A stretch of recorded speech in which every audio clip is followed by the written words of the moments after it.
já começou no dia desse. E nós já estamos abrindo a semana 13, né? E nesta semana, a partir de hoje, até o final da semana, nós iremos todos estar comemorando dentro do mesmo tema, caminhando na direção oposta. Meu irmão, há uma palavra tremenda de Deus para nós nesta noite. Por várias vezes, eu e você, por várias vezes nós nos precipitamos na vida e passamos a trilhar, passamos a caminhar em direção oposta. E nós vamos ver nesta noite que nas vezes em que eu, nas vezes em que você andou trilhando, andou caminhando em direção oposta, as feridas foram enormes, os machucados foram sérios, foram grandes. Caminhar na direção oposta é andar contra tudo que é o certo, é andar contra tudo que é o bendito, é andar contra tudo que é aconselhado. E existe alguns instantes na vida da gente e nós nos encontramos exatamente assim, andando, caminhando em direção oposta. O texto que eu escolhi foi Jonas. Eu escolhi São Jonas, havia uma administração de Deus para nós hoje. Eu escolhi Jonas. Abra a tua Bíblia no livro do profeta. É um profeta de 4 capítulos e nós vamos passear nos 4, deixa aberta a coisa do livro.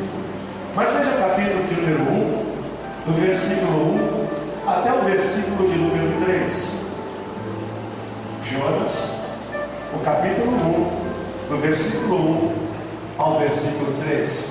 O texto diz: Veio a palavra do Senhor a Jonas, filho de Amitai, dizendo: Dispõe-te, vai até a grande cidade de Nínive e clama contra ela, porque a sua malícia subiu até mim.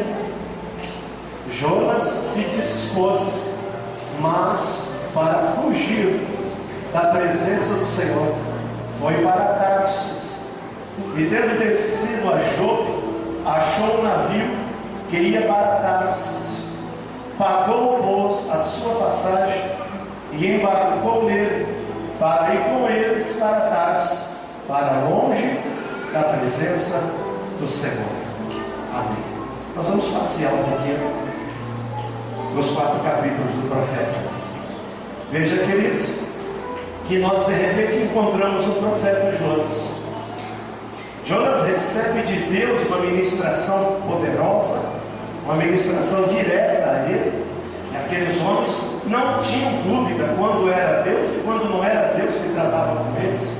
Eram homens que conheciam a voz de Deus, sabia quando Deus estava tratando com ele. Jonas tinha consciência, Deus está falando comigo. E Deus disse a ele: eu quero que você vá até os ninivitas. O impressionante, queridos, é que a fala de Deus, o pedido de Deus para que ele fosse até os ninivitas, assombrou o profeta, assustou o profeta, porque os ninivitas eram os nossos maiores inimigos de então. Nós não tínhamos nesse momento inimigos tão vis como os ninivitas.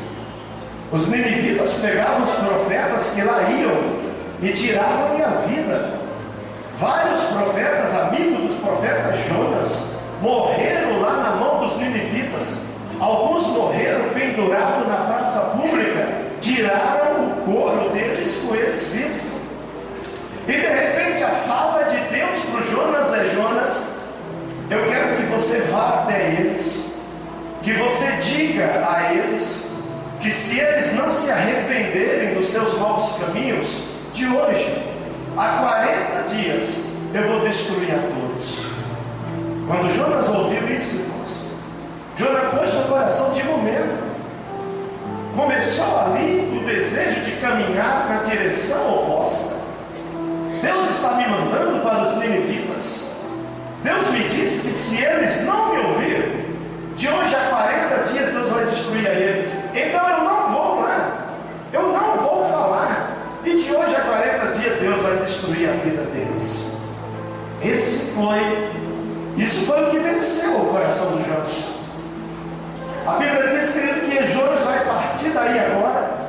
E quando nós lemos o versículo de número 3, nós já percebemos que o versículo começa com ele se dispondo para fugir da presença de Deus. Se dispôs a isso.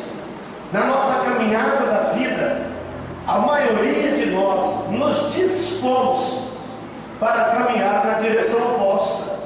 Poucas pessoas, queridos, que estão andando em direção oposta, estão andando sem saber. A maioria das pessoas que estão em direção oposta sabe o que estão fazendo. O versículo 3 começa dizendo que ele se dispôs para fugir, para ir para longe da onde Deus o tinha mandado. E o interessante é que o versículo 3 começa dizendo que ele se dispôs para fugir da presença de Deus. E o versículo 3 termina dizendo que ele agora estava longe da presença de Deus. Eu começo, querido, meu sermão dizendo a você que quem está andando em direção oposta está se distanciando de Deus.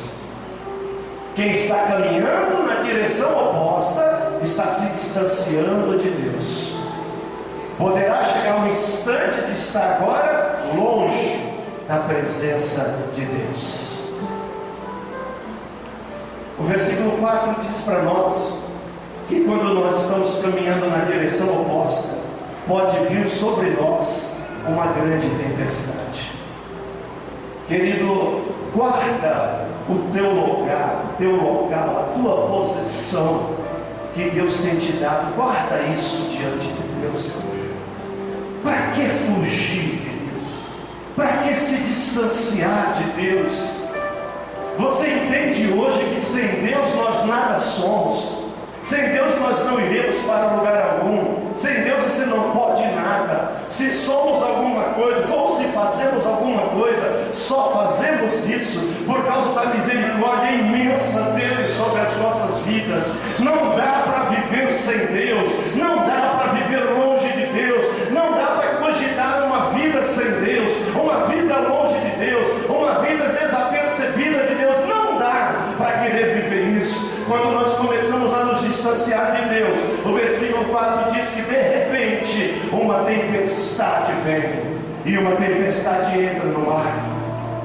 Jonas agora já estava no navio, o navio agora já estava em alto mar, e de repente uma calmaria tremenda, porque a viagem ia indo muito bem, e de repente uma grande tempestade entra no mar. Tempestade aquela tão feroz, a Bíblia diz furiosa. Tempestade essa tão furiosa que os marinheiros ficaram atônitos. Veja, querido, que a gente acaba se preocupando com isso, porque quando nós estamos andando na direção oposta e que a tempestade vem entrando na vida da gente, aí o versículo 5 diz para nós que as pessoas que vivem ao nosso redor, as pessoas que estão perto de nós, começam a sofrer a pressão da morte. Aqueles homens não tinham nada a ver com Jonas, aqueles marinheiros não tinham nada a ver, as pessoas que estavam naquele navio não tinham nada a ver com Jonas, não sabiam quem era Jonas, não sabiam da situação do Jonas, da posição do Jonas, da postura do Jonas, não conheciam nada, e aquelas pessoas, por estarem perto dele, agora estão dentro de uma grande tempestade. Se você, meu irmão, continuar andando na direção oposta, você está expondo os que estão pertinho de você. A gente vai expor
para a surpresa deles, irmãos, quando eles descem no porão do navio, o Jonas está dormindo com sono profundo, diz o versículo 5.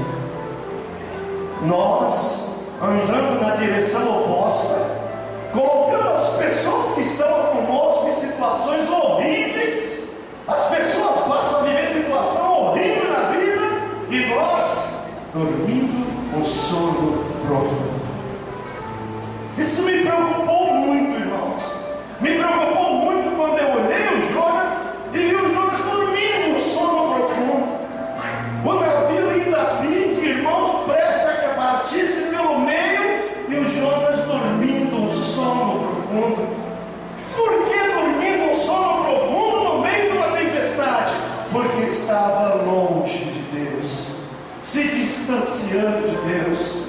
Todas as vezes na minha vida em que eu me predispor a afastar-me dele, a andar na direção oposta a ele, eu vou deixar de sentir a presença dele e vou deixar de perceber que existe tempestade vindo e estou colocando pessoas que comigo estão em situações horríveis e eu não vou perceber. Os homens acordaram ele, despertaram, e os marinheiros falaram: quem é você? Da onde você vem? Qual é a tua ocupação? De qual povo tu é? A que Deus te pertence? Porque está acontecendo com a gente alguma coisa anormal aqui e nós não entendemos o que é, e eu estou achando que é você o culpado de tudo isso. O interessante, irmãos, que no versículo 10 ele percebe, querido, o tamanho da besteira que está fazendo na vida. Eu entendi no versículo 10 que ainda existia um pouquinho de temor no Jonas. Querido, se você está andando na direção oposta, mas você ainda tem um pouco de temor a Deus, hoje, esta noite, é noite de voltar, querido, voltar para o caminho, voltar para o caminho, enquanto ainda tem um pouquinho de temor. Não fica brincando com o temor, porque se acabar o temor, você não volta mais. É preciso voltar para o caminho enquanto ainda existe temor. Quando ele se achou na cena, quando ele percebeu tudo, agora o Jonas olha, agora o Jonas vê a tempestade, agora pensa que ele saiu do porão do navio, pensa que ele agora chegou lá em cima, olhou, e quando ele olhou o mar, olhou o revolto do mar, olhou a fúria do mar, enxergou o tamanho da tempestade, sabendo que ele era o culpado daquilo, agora chegou o temor. Eu sou o culpado, fui eu sou o culpado. E ele começa a dizer aos homens: eu não tinha que estar aqui, eu estou andando com vocês em direção oposta, esse não é o caminho que Deus trilhou para a minha vida. Quantas pessoas estão em caminho em direção oposta, caminhando para aquilo que Deus não trilhou para a tua vida, que Deus não quer para a tua vida. Nós vamos nos aceitando na roda dos escarnecedores, nós vamos invadindo esse caminho dele, e o Senhor tem falado com a gente: sai daí, não é aí o teu lugar, eu não te quero aí, eu não te chamei para isso. E nós cismamos em andar no caminho na direção oposta. Querido, volta hoje, volta hoje, volta hoje, sai desse lugar. Esse lugar não é para você, o Senhor não te colocou para andar neste caminho, esse caminho não nos pertence. O Jonas entendeu. Começa a ver agora um momento que eu achei impressionante, irmãos, porque ali ele já põe no coração o desejo de fazer o caminho de volta. Algumas vezes, para fazer o caminho de volta não é tão fácil, irmãos. Fazer o caminho de volta é como? Estamos no meio do oceano, o mar revolto. Como fazer o caminho de volta? Por isso que eu estou te pedindo, queridos, se você entende que ainda dá tempo de voltar para o caminho, volta. Porque talvez vai chegar um instante que vai ficar muito difícil voltar para o caminho. Voltar como para o caminho no meio do oceano? Voltar como para o caminho agora? Como fazer? O que fazer? Ele diz para os homens: peguem o meu corpo, peguem a minha vida e me lancem no mar. Quando vocês me lançarem no mar, vai haver bonança, vai haver paz. Parece que é fácil, no meio do caminho todo errado, numa posição tão oposta, andando numa contramão da vida tão tremenda. dizer para alguém: pega e me lança daqui de baixo, daqui de cima para baixo, me joga. Como fazer isso? Os homens ficaram questionando se os homens não queriam fazer isso. Seria tirar a vida de outro? Seria cometer um homicídio? Como fazer? E ele sabia, vocês têm que fazer. E relutaram, insistiram tanto, irmão. De repente eles percebem no versículo 12 que não tinha mais o que fazer. Ou nós lançamos ele ou vamos morrer todos. Lançaram Jonas no mar. Começamos, quando ele começa a se dispor a fugir da presença do Senhor, ele não imaginava aonde ele poderia chegar, queridos. As pessoas vão se dispondo a fugir do caminho do Senhor. Nós vamos fugindo devagar, queridos. Hoje eu não vou, outro dia eu vou. Hoje apareceu alguma coisa mais importante do que o culto. Hoje apareceu, nós vamos fugindo devagar. E não imaginamos aonde esse caminho que estamos entrando agora vai nos levar. Os homens não imaginavam isso. Agora eu tento ficar vendo aquela cena dos homens com o coração trancado, irmãos, lançando ele no mar para a morte. E quando Jonas vai para o mar para a morte, eu vejo no versículo 15 que no auge de alguém andando na direção oposta, colocando as pessoas que vivem ao seu redor em situação difícil, porque as pessoas falam para perder a vida, irmãos. Uma tempestade terrível. Quantos de nós, esposos, estão trilhando aí caminhos errados e colocando a esposa e a família para pagar um preço terrível? Quantas esposas andando aí por caminhos tortuosos, colocando filhos e esposas para pagar preços terríveis? Quantos filhos que estão aqui, que estão andando na posição bem oposta ao que Deus quer para a vida, e faz o pai e a mãe pagar um preço terrível, de oração, de coração apertado, porque sabe que aquilo não é caminho para ele, sabe que não é isso que Deus tem para ele, e a gente tem o coração apertado e eles trilhando por esses caminhos. Quantos de nós? Mas é interessante, irmãos, que quando nós resolvemos voltar para o caminho, quando as coisas estão começando a mudar, no versículo 15 eu percebo que a primeira coisa que acontece quando a gente resolve começar a mudar é que quando ele foi lançado no mar e ele caiu no mar, a Bíblia diz que chegou a bonança e os marinheiros já ficaram em paz. Quando Paulo começa a voltar para o caminho, meu irmão, os que estão ao meu redor já começam a ter paz. Deus já começa a abençoar a vida deles, porque Deus já vai colocando a tempestade para longe de nós. O que você quer dizer com isso, pastor? Eu quero dizer que se nós começarmos a voltar para o caminho hoje, a tempestade já vai começar a sair a partir de hoje. A tempestade a partir de hoje vai começar a ir embora, sair de perto dos nossos, sair de perto da gente, porque a partir de hoje eu estou decidindo voltar para o caminho, voltar para perto do Senhor. Aí, queridos, o interessante é que de repente eu começo a perceber que a trajetória de quem está caminhando na direção oposta era uma trajetória terrível. Veja que no versículo 3 o texto diz: e tendo descido para Jope, pagou a sua passagem e desceu para o navio. Perceba que a trajetória de quem está caminhando na direção oposta é de sempre estar descendo. Nós não fomos chamados para descer, nós somos chamados para subir. Ele pega, era para ir para os Ninivitas, ele vai para Tarsis. Lá em Tarsis ele paga a passagem, desce, agora desce no navio. O versículo 5 fala: e tendo pago a passagem, agora desceu para o navio. Depois o versículo 15 fala que agora os homens o levantaram e o lançaram no mar, sempre descendo. O capítulo 2, o versículo 3 fala que agora ele se acha no profundo do oceano, no coração do mar. Quem está caminhando na direção oposta vai descer até o abismo.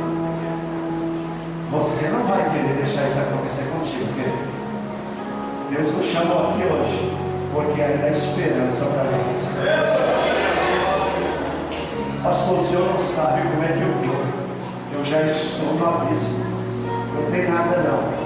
Porque mesmo ele lá no abismo, no profundo do mar, Deus ouviu os nossos. Talvez se você está sentindo isso. Eu estou no profundo do mar. Tudo para mim está errado, pastor. Está tudo errado. Eu me sinto no profundo. Não tem nada aqui. Porque quando ele resolveu fazer o caminho de volta e foi lançado no mar, agora Deus começa a operar milagres. Veja que interessante, amados. Até agora não tinha acontecido milagre nenhum. Porque a decisão era de fugir da presença do Senhor. A decisão era não fazer o que o Senhor está mandando. A decisão era ir para bem longe dos ninivitas. Então não tinha milagre nenhum.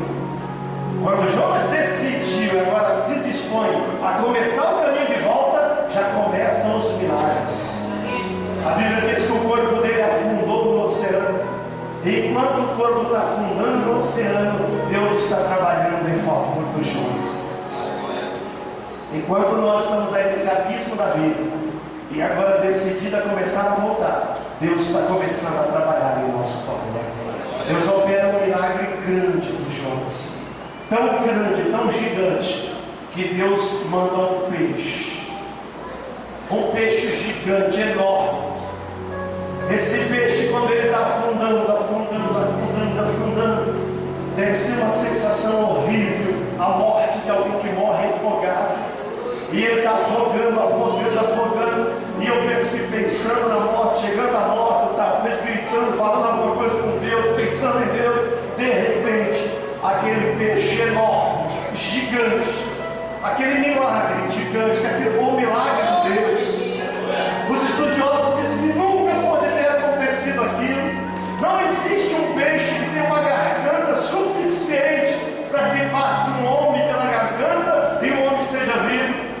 Todos dizem que isso não aconteceu. O maior dos peixes que poderia caber um homem lá dentro, eles dizem que seria a baleia fulana de tal, e a garganta dela só passa sardinhas. Não tinha como aquela história, eles dizem que o Jonas ser verídica, ser verdade. Querido, quando Deus quer fazer um milagre, Deus faz um milagre do tamanho dele. Deus faz um milagre gigante acontecer, queridos. Se aquele peixe não existia, se não existia nenhum dos mares, para aquele dia, para aquele momento, Deus fabricou um, querido. Deus criou um, e com uma missão pré-definida, vai lá e socorre aquele homem. Vamos estar afogando o peixe, o engolindo, irmãos. O texto diz que ele agora vai para dentro das entranhas do peixe. E lá dentro das entranhas dos peixes vai passar 3 dias e 3 noites. Veja, queridos, que o texto vai dizendo para nós agora como que vai ser a vida deste homem agora. Eu não sei se você consegue imaginar alguém dentro das entranhas, das vísceras de um peixe. Ai, que nojento, pastor. Quando nós estamos caminhando na direção oposta, coisas nojentas vão acontecer na vida da gente. Não tem bênção para quem está no caminho na direção oposta. Não tem coisa boa. O que está nos esperando no caminho na direção oposta, coisas nojentas. Coisa que Deus não vai. Coisa que Deus não quis para nós. Deus não queria aquele profeta dele agora dentro das entranhas de um peixe, cheirando a peixe, dentro do estômago do peixe. Deus não queria isso. Deus queria ele lá com um paletôzinho bonitinho, mas nós trilhamos os nossos caminhos. Para cada plantação nossa, há uma colheita a ser feita por nós. Nós escolhemos aquilo que plantamos, queridos. E agora veio ele lá no ventre, na entranha do peixe. Clama a Deus. Coisa boa é se lembrar de Deus, irmão.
misericórdia de Deus quando estamos nas entranhas do peixe. Aparentemente, quando está bonança, a gente não lembra de Deus. A gente não quer ir à igreja. Nós não temos compromisso com os departamentos. E por que você não está vendo? Ah, está tão bem, eu estou nem tendo tempo para Deus. Mas quando está na entranha do peixe, irmão, dentro do ventre, e sente o abismo que está vivendo, aí a gente grita pela misericórdia dele. O interessante é que ele deixou claro: ele ouviu a minha voz. Deus concede a segunda oportunidade do profeta. Quem sabe, queridos, Deus já concedeu até para nós a segunda e nós estamos brincando com a segunda. Brincar com a oportunidade é um perigo, porque talvez ela não volte mais. Deus concede a ele a segunda oportunidade. Deus pega agora aquele peixe. E o que me impressionou nisso, irmãos, é que o profeta, quando Deus falou com ele, ele não ouviu a voz de Deus, se dispôs a fugir. Mas o peixe, quando Deus falou, o peixe ouviu Deus. Olha, irmãos, quando nós estamos longe, nos afastando, cometemos a loucura de não ouvir Deus. Ele se dispôs para fugir, o peixe está ouvindo Deus. Deus certamente disse para o peixe: agora eu quero que você leve ele de volta para Tarsis. Quando começa agora, nesse instante, eu acho isso impressionante, porque o peixe vai levar ele de volta para onde tudo começou. Quando eu e você entendermos isso, nós vamos começar a deixar de ser aqueles crentes que toda hora está tropeçando e caindo, tropeçando e parando. Meu irmão, tem que voltar lá atrás onde foi que você errou. Volta lá no teu erro e começa a arrumar a tua vida a partir dali agora. O peixe levou ele de volta. Ele dentro do peixe 3 dias e 3 noites. Que experiência, irmãos! Que experiência! A Bíblia diz que agora, quando chegou numa determinada praia, o peixe o lançou fora. E ele se achou agora. E quando ele olha, estava novamente em Tarsis, voltou para onde tudo começou. Deus traz ele de volta e permite agora uma nova chance. Estou te dando uma nova oportunidade. Começa tudo de novo agora. Faz certo desta vez. Estou te dando outra oportunidade. Interessante isso, irmão, porque Deus faz exatamente assim. Traz a gente de volta onde começamos o nosso erro, para arrumarmos a coisa. Ah, vamos indo, Deus vai abençoando. Não faça isso. Conserta o erro aonde está a fonte do erro. Arruma esse negócio. É para pedir perdão para ele? Peça. É para pedir perdão para ela? Peça. Arruma esse negócio. Senão toda hora a tua vida vai, volta para lá. O Jonas agora se acha em Tarsis novamente. Quando começa, eu acho interessante isso, quando começa o capítulo 3, aí agora pela segunda vez Deus está falando com ele: Jonas, eu quero que você se disponha e vá até os ninivitas. Quando começa o capítulo 3, aí no versículo 3 do capítulo 3, e ele se levantou e foi. Irmãos, agora aprendeu. Agora se levantou-se e foi para os ninivitas. Mas aparentemente, irmãos, algumas vezes a gente fica percebendo que nós somos muito dados para chegar pertinho de Deus quando as coisas estão muito travadas. Jonas não tinha mais o que fazer, porque estava agora afundando no oceano. De repente o peixe engoliu e agora está nas entranhas do peixe. Ou grita, ou clama, ou pede perdão, ou morre. Agora o que me incomodou ali? Certamente ali ele fez os votos. Deus, se o Senhor me tirar dessa, eu vou te servir como nunca, Senhor. Aqueles votos que eu faço, que você faz, quando o negócio está feio para nós. Se o Senhor me der graça e eu conseguir sair com vida dessa, eu nunca mais vou sair da tua presença. Se o Senhor tirar o meu filho dessa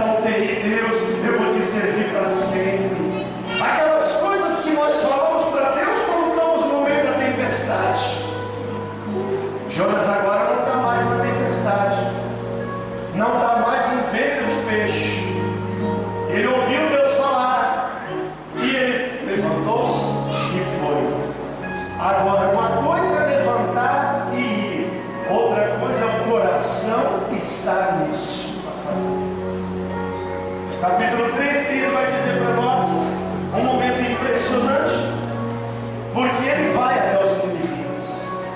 A pregação dele teria que ser: povo de Nínive, vocês são 120 mil pessoas.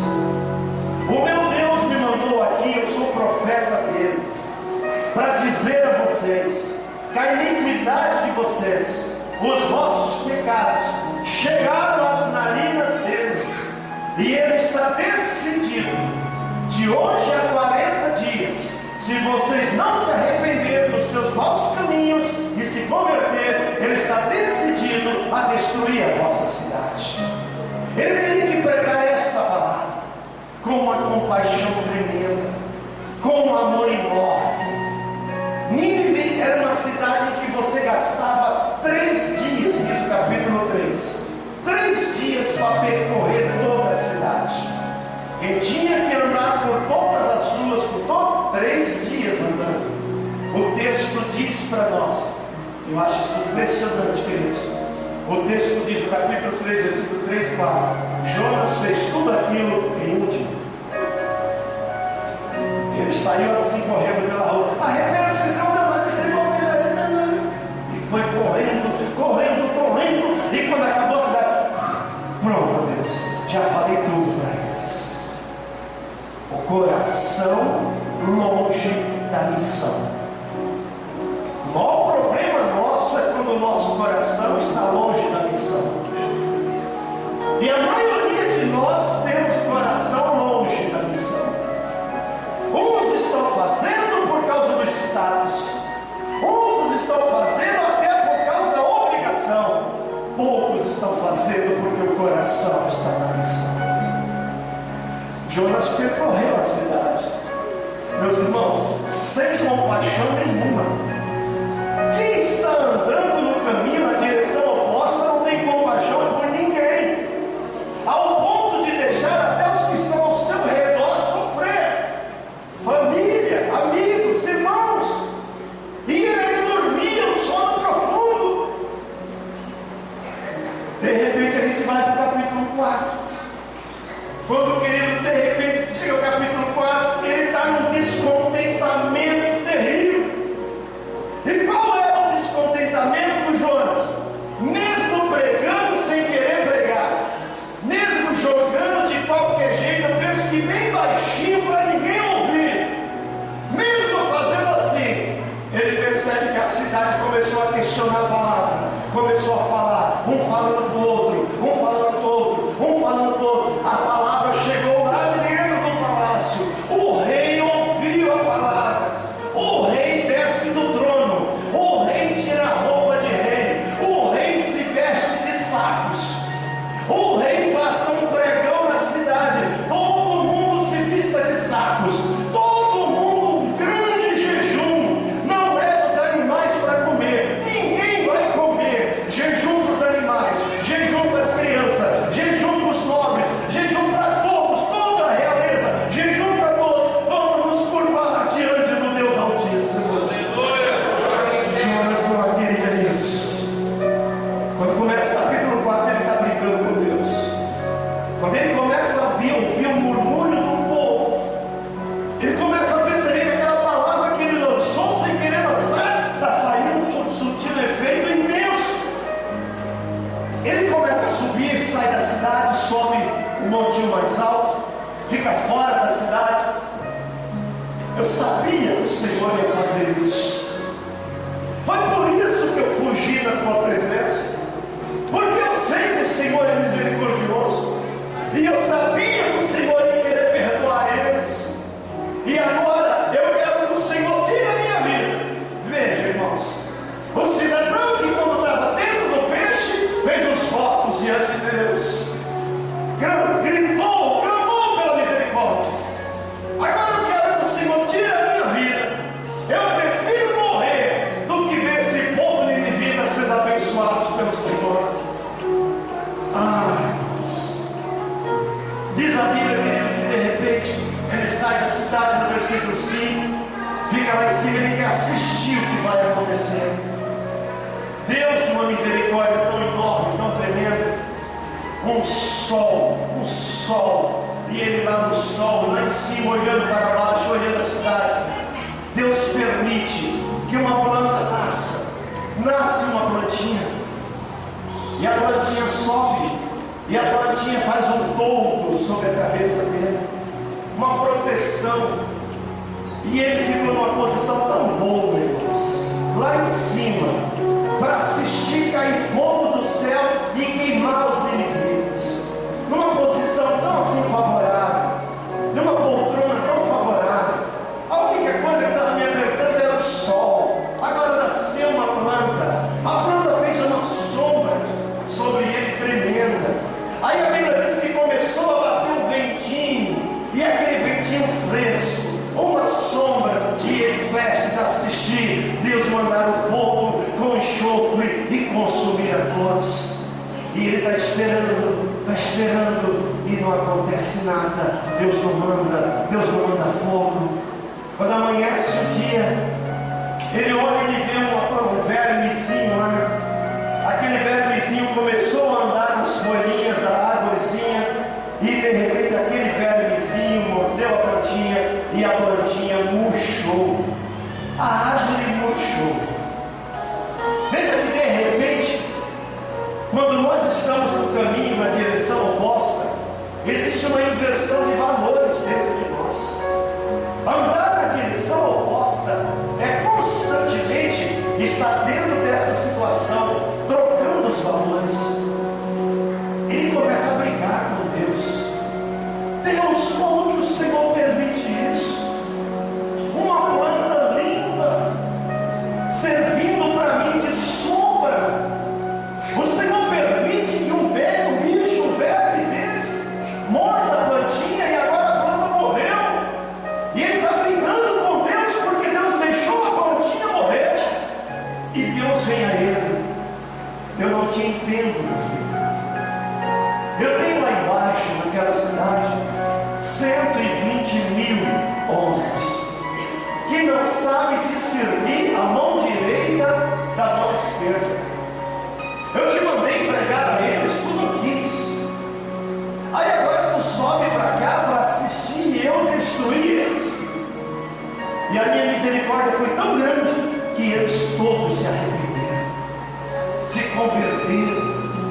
Agora tu está brigando comigo por causa de uma plantinha que tu não fez nada por ela. Tu não plantou, ela nasceu. Tu não regou, ela cresceu. Tu não fez nada e ela te protegeu. Agora que ela morre, tu está brigando? Aquelas 120.000 pessoas são criaturas minhas. Eu as criei. São pessoas que necessitam da salvação, e tu não está preocupado com isso. Andar na direção oposta é inverter os valores. Nós não ouvimos mais o que o pastor fala. Nós não ouvimos o que a esposa fala. Nós nem queremos saber o que o esposo quer dizer. Os filhos não obedecem os pais em nada. Nós estamos trocando os valores. Eu escuto o meu amigo, mas não escuto a minha esposa. Eu escuto o mundano, mas não escuto o meu pastor. Eu escuto o fulano, mas não me prostro a palavra de Deus. Nós vamos trocando os valores e andando em direção oposta. Andar na direção oposta, querido, não tem milhão. É você pegar o teu automóvel, entrar numa grande rodovia de muito movimento, mas você entrar na contramão dela e você acelerar e ir em frente. Quem está caminhando hoje aqui na direção oposta, você está na rodovia da vida, aonde muitos estão andando nela, você está acelerando na direção oposta. Provavelmente vai ter uma colisão, e provavelmente a colisão vai ser fatal. Então Deus nos chamou aqui hoje para dizer para nós: arruma a rota da tua vida, volta para o caminho. Que caminho é esse, pastor? Ele disse: eu sou o caminho, a verdade e a vida. Se alguém quiser vir ao Pai, vai ter que passar por esse caminho. Jesus é um caminho. E deixa eu te dizer mais uma coisa que talvez é um segredo para você. Ele está aqui. O caminho está aqui. E se nós voltarmos para o caminho, nós teremos a graça, a bênção e a proteção. Nós vamos nos colocar na terra. Existe uma música que fala: só lembro de novo. Jesus está aqui, onde as águas. Eu queria te chamar para uma responsabilidade nessa noite. Veja, eu não estou te chamando para uma brincadeira. Eu queria te chamar para uma responsabilidade. Eu queria te chamar para que a gente volte no caminho. Voltar para o caminho, queridos. Eu vou descer para ficar bem perto de você. Voltar para o caminho. Queridos, Deus falou comigo há 3 semanas atrás com essa ministração. E eu fui procurar os nossos temas, aonde essa ministração iria casar, e casou a semana 3, caminhando em direção a nós. Então eu estou perfeitamente entendendo que Deus está aqui trabalhando no coração, na vida de muitos. Você não pode sair daqui andando em caminhos opostos, ou ainda dentro dele. Eu queria que você saísse daqui já decidido de sair dele, de voltar para o caminho exato, e o caminho de Jesus Cristo. Se tiver alguém que viver nesse instante, que está com dificuldade, pastor, estou até tentando sair, mas está difícil. Quer essa força? Quer esse renovo? Ele está aqui, ele pode te renovar. Ele pode dar essa força para você sair desse caminho. Se tiver alguém aqui assim, eu queria orar contigo. Mas eu queria que você viesse na frente, nós vamos orar juntos. Vamos pedir que o Senhor venha renovar a gente juntos, trazer a graça dele sobre as nossas vidas juntos. Nós vamos voltar a ouvir o que a esposa está dizendo, o que o esposo está dizendo.